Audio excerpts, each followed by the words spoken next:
Culture Congo nous raconte l'histoire du Congolais Miguel Massaïsaï qui a fait le pari de rejoindre Rabat depuis Goma. C'est une ville à l'est de la République démocratique du Congo. Le tout à vélo pour promouvoir la paix face à la guerre qui sévit dans son pays et qui fait depuis plusieurs années des millions de morts. Un voyage de plus de 14 000 km sur les sentiers du continent à travers 17 pays qui a commencé le 1er mai. D'ailleurs, il nous explique ses motivations à travers sa déclaration. Voilà, il nous explique que ce qui le motive, c'est la souffrance et la guerre que nous vivons, qu'ils vivent, du moins en RDC, cette guerre où le conflit, justement, lui a donné la force de continuer à représenter fièrement son pays pour montrer que le Congo, ce n'est pas seulement la guerre et qu'ils sont capables de grandes choses malgré le conflit. Bachir, c'est un projet passionnant que nous offre aujourd'hui Miguel. Et est-ce que, justement, ce discours peut répondre à cette problématique, à ce besoin de changer de regard sur le continent africain? Et est-ce qu'on peut faire en sorte que ce type d'initiative ne reste pas tout de même symbolique? Parce que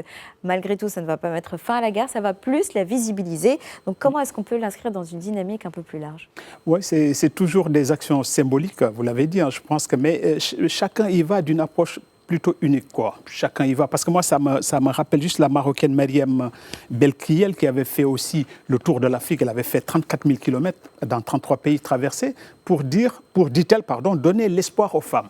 Je ne sais pas ce que ça veut dire, mais en tout cas, elle va représenter la gente féminine africaine, donc dire que c'est possible. Donc ce jeune Congolais, ou je ne sais pas quel âge qu'il a, en tout cas, qui veut traverser pour promouvoir aussi la paix, je pense que c'est très symbolique, c'est bien de le faire, mais c'est malheureusement que symbolique, quoi, je crois. Bon, 14 000 km, c'est bien, mais en même temps, c'est loin de traverser toute l'Afrique, je crois. Voilà, maintenant, c'est surtout est-ce que la politique suivra, est-ce que la géopolitique suivra pour mettre fin à ce conflit sanglant dont l'issue aujourd'hui reste quand même incertaine. Mais on soutient et on salue quand même l'initiative de Miguel Massaïsaï qui vraiment va nous permettre encore une fois de mettre l'accent sur ce conflit auquel il faut trouver une fin pour arrêter les millions de victimes qui en souffrent encore aujourd'hui.